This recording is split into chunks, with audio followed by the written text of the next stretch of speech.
Hey everybody, no math lesson today. Instead, my daughter Katie right here is going to give you a lesson on making the best chocolate chip cookies on earth, at least according to my sister. And by the way, don't tell Aunt Mary, I might get in trouble.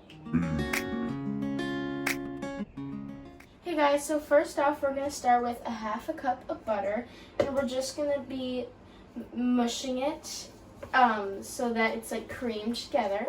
And make sure when you're getting the butter it is like softened butter. Also, next we're going to add a half a cup of shortening. Then we're just going to also mix that together until it's come together. So I'm just going to mix it up.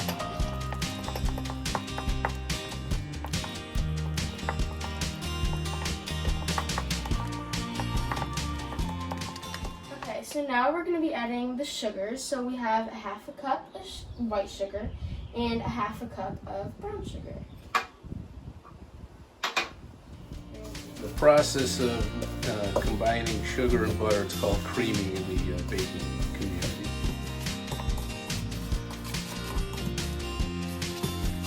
Make sure that all the chunks are out. So next we're going to add a teaspoon of vanilla. And the next part is a little dangerous, so you might not want to try this at home.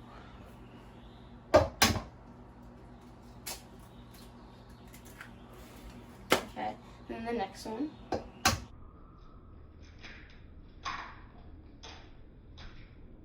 So next we're going to mix the eggs and vanilla together, and making sure it doesn't look gross, so you got to make sure you're mixing it all the way.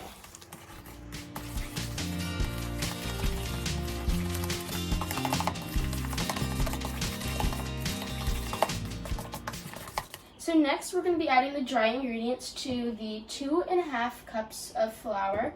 So the first one is a teaspoon of baking soda. And the next one is a teaspoon of salt. And the final ingredient for the dry ingredients is a special ingredient, so don't tell my Aunt Mary. So we're just going to add it, and it's cinnamon. And then now we're going to whisk it together. Oh, I love the mini-me whisk. All together. So now we're going to introduce the flour mixture to the wet mixture. So it's important that we add the flour in a little bit at a time. So we're just going to do about a third of the mixture in, and then mix that all together.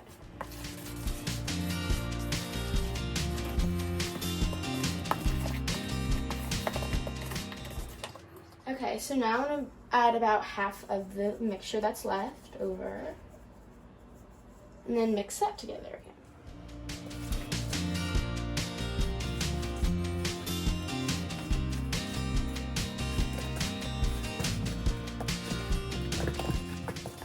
Okay, so next we're going to add the last part of the dry ingredients, and this is the part where it gets a little tougher. So normally I'd call my dad to help me, but I've gotten buffed out so I can do it on my own now.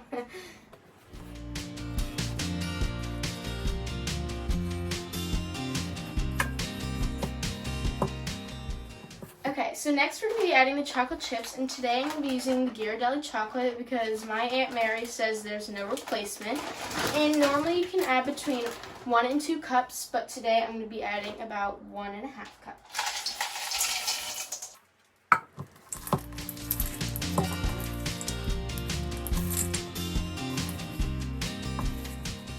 Okay, so this part is crucial and critical. So before we put the dough in a container and in the refrigerator, we must taste it to make sure it's good.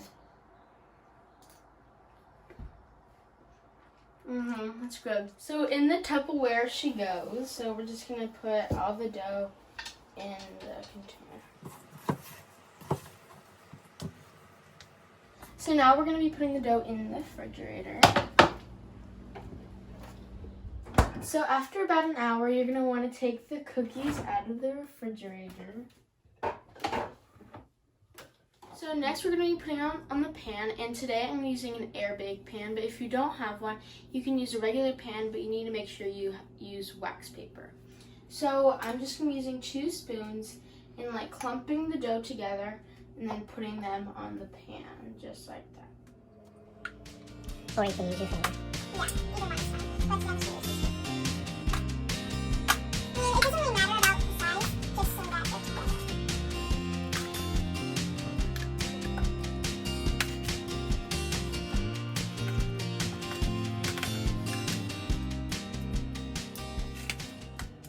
Okay, so let's preheat the oven to 350.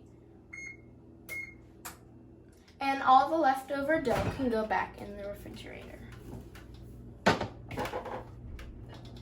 So in the oven they go, and we'll check on them in about 8 minutes. So it's been 8 minutes, and let me check on them. And I think they need a few more minutes. Yeah, it looks like somebody wants some chocolate chip cookies. Okay, so a general rule of thumb for baking is that whenever you can smell what you're baking, it's probably done. So let's check these. And yep, these are done. So I'm going to take it out. And my Aunt Mary normally says to put it on a cooling rack, but I think that's unnecessary because it just adds more cleanup work. And so you can just leave them on the pan. After 10 minutes of cooling, they should be ready to put on a plate. And some ways to note to get them out of the oven is they are a light golden brown, and that when you touch them, they won't be super squishy. So now we are just going to put them on a plate.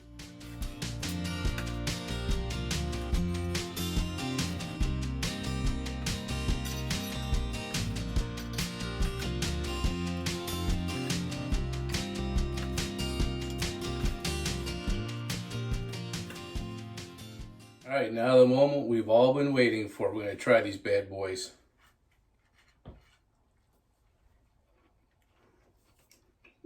Delicious. Really good. Right, I think Katie did an awesome job. So be sure to like, share, comment, and subscribe. And I think I'm going to help myself to another one. Oh yeah, baby.